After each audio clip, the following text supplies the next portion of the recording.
বাংলাদেশের বিভিন্ন জেলায় একই রাতে সংঘটিত একাধিক নাশকতা দেশ জুড়ে আতঙ্ক, উদ্বেগ আর নানা প্রশ্ন জন্ম দিয়েছে।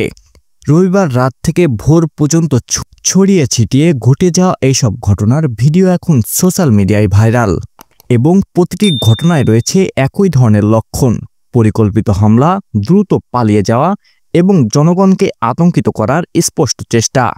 প্রথম ঘটনাটি কিশোরগঞ্জ শহরের স্টেশন রোডের এলাকায়। মোবাইল ফোনে ধারণ করা ফুটেজে দেখা যায় এক ব্যক্তি গ্রামীণ ব্যাংকের একটি শাখার নিচতলার সামনে এসে হঠাৎ করেই আগুন লাগিয়ে দ্রুত সরে পড়ে। মাত্র কয়েক সেকেন্ডের মধ্যে আশপাশের মানুষ ছুটে এসে আগুন নেভাতে চেষ্টা করেন। স্থানীয়রা দ্রুত পদক্ষেপে বড় ধরনের ক্ষতি হয়নি, কিন্তু ভিডিওটি ছড়িয়ে পড়তেই শুরু হয়েছে নানা জল্পনা। কারা এই ব্যক্তি? তার উদ্দেশ্য কি? এটি কি বড় কোনো পরিকল্পনার ছোট্ট একটি অংশ? একই রাতে কিশোরগঞ্জের পাকুন্দিয়া উপজেলার সিরামজি এলাকায় মোটরসাইকেল যোগে কয়েকজন এসে রাস্তায় গাছ কেটে ফেলে সড়ক অবরোধ করে। ফলে কিশোরগঞ্জ পাকুন্দিয়া সড়কের যান চলাচল সম্পূর্ণ বন্ধ হয়ে যায়। খবর পেয়ে পুলিশ ঘটনাস্থলে পৌঁছে দ্রুত গাছ সরিয়ে নিয়ে সড়ক চলাচলে স্বাভাবিক করে।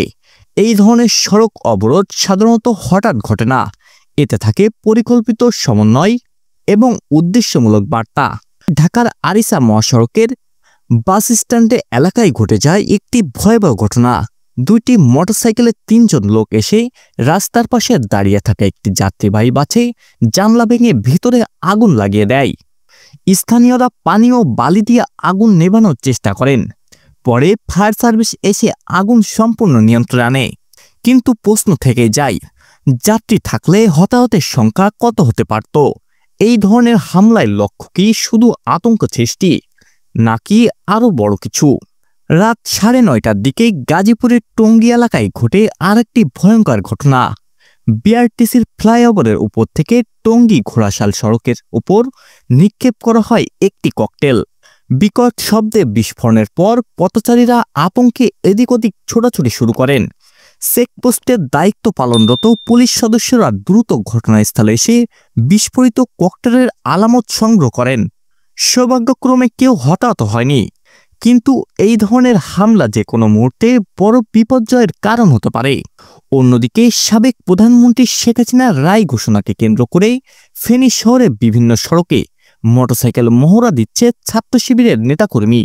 মহড়ায় ভিডিও দেখা যায় বেশ কয়েকটি মোটরসাইকেল ধারাবাহিকভাবে দ্রুতগতিতে শহর জুড়ে ঘুরে বেড়াচ্ছে।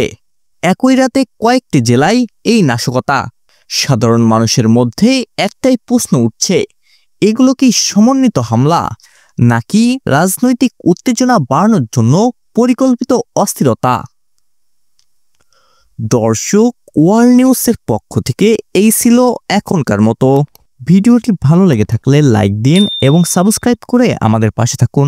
ধন্যবাদ সবাইকে।